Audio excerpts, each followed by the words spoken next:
Smoke inhalation. Standard procedure. Paul goes on. And once my shift ended, I figured I'd go check how she was doing. Do you do that for everyone you rescue? I ask, turning to give the camera my best knowing look.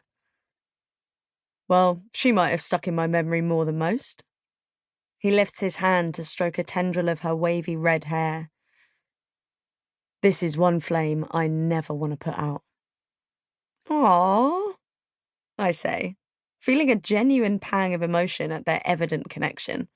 Our viewers are going to love this guy. Body of iron, heart of a marshmallow. He came to see me in the hospital, she says, fluttering her eyelashes. But I'd sobered up by then, and I was worried where my cat had got to in the fire, so I'd sneaked out before being properly discharged. We were in the same lift before I realised it was her. He started caressing her leg again. Then the lift goes and breaks. Would you believe it? Sian sighs, nuzzling into his shoulder. 45 minutes later, I was in love. It only took me 10 minutes to know she was the girl I wanted to spend the rest of my life talking to. How many times have I been in a lift in my lifetime? Probably 400. Okay, that was a complete guess. I've got no idea how many times I've been in a lift. But it's a lot, and not once have I been in one that's broken down. I've certainly never been trapped in one with a remotely eligible guy. Maybe the part of the universe that is in charge of meet-cutes also has jurisdiction over lift malfunctions. Sweetie, Sian whispers as she tilts her face towards him. They kiss for the camera, and it's not a demure, other people are in the room kind of kiss. It's a proper, let's race home and rip each other's clothes off kiss. I bet she gets him to wear his fireman's outfit in bed. I shake my head, trying to stop my mind from wandering down these inappropriate thought alleys. But then I look back up and she's nibbling his earlobe. Maybe it was easier to do these interviews when I wasn't single.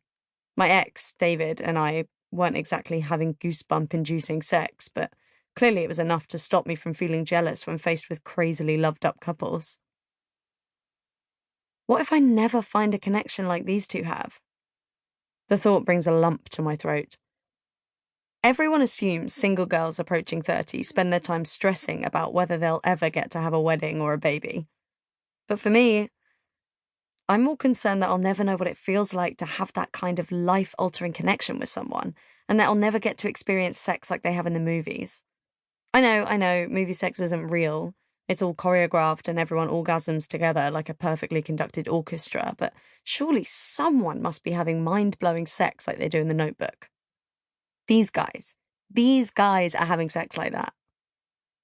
Don't try this at home, people, I say, turning to the camera with my most cheerful, not thinking about sex voice.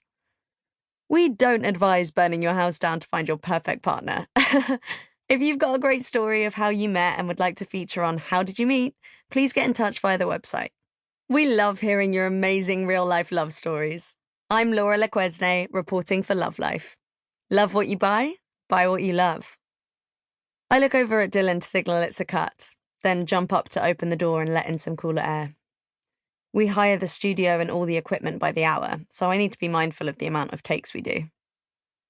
Guys, that was perfect. You were brilliant, adorable, I say, then scrunch my eyes closed in frustration.